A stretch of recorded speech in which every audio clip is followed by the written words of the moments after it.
So we were approached by our Center for Testing and Assessment to help them with a seat management project this was in 2016, 2017, to help alleviate some issues they were having. So this is actually where the testing center is located. On one tower is where they have all of that. And then those windows, which will come into play in a second, right there in the middle is a huge open conference hall.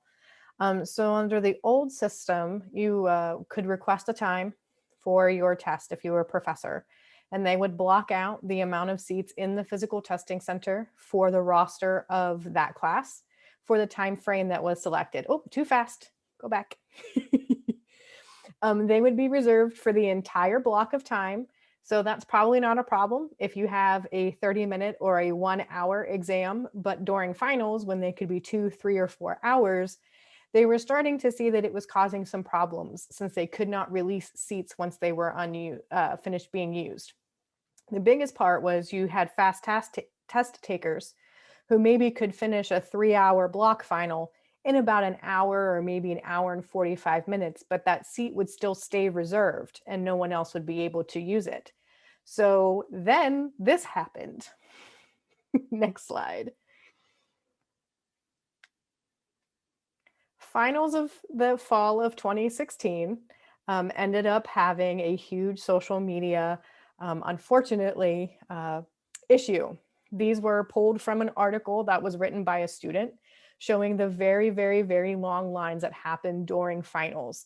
They would push back hours, sometimes 2, 3, or 4 hours. People were waiting to get back into the testing center for their time block. You could have a test at 9 a.m. and actually not get seated until 2, and you had to stay in line in order to do it. Now, again, this is at our football stadium. So this picture that is the very first one here where it says Doak Campbell, that is almost all the way around to the other side.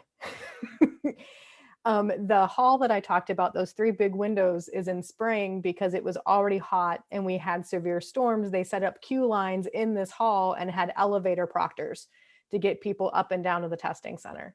It was very obviously not sustainable as we have more undergraduates utilizing the system and we have more enrollment coming in. So after this, they came to us and said, can you help? Is there anything you can do? And we could. Next slide. So fortunately, they already had a lot of stuff integrated with us. They accept our declining balance account for payment for tests, and that's the only form of payment that they take. So they were already set up for our data feeds. They already had card readers, and they already had all the hardware that they needed to be able for us to make them a custom card that would work for them. So what we came up with our own IT and their IT department was that we could reserve a bank of numbers from our database and assign them to each station within the testing center. And they designed a card specific for what they wanted it to look like.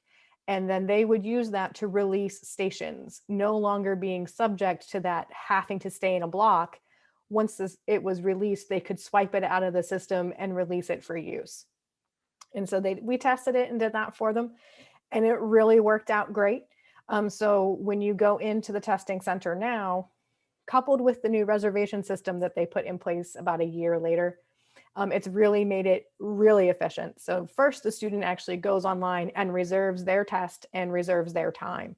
Then when they get there for check-in, they both have to swipe their FSU card to check in.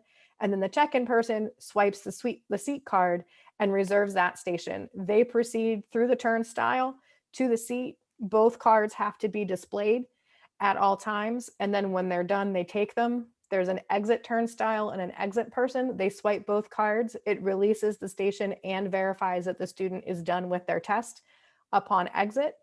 And then that's it. They can turn that seat over and then someone else can take that test, use that station. And it doesn't matter what test it's for, how long a professor wants the test to go for. It allows them to utilize every single seat and turn them over quickly. People who need the time can still take it. People who are faster are no longer holding a resource.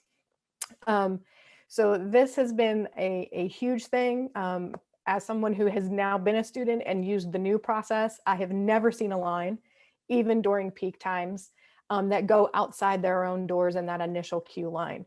So we were very happy to be able to do this. They've been using this now for about 3 academic years, and it's worked great. And we were happy to help.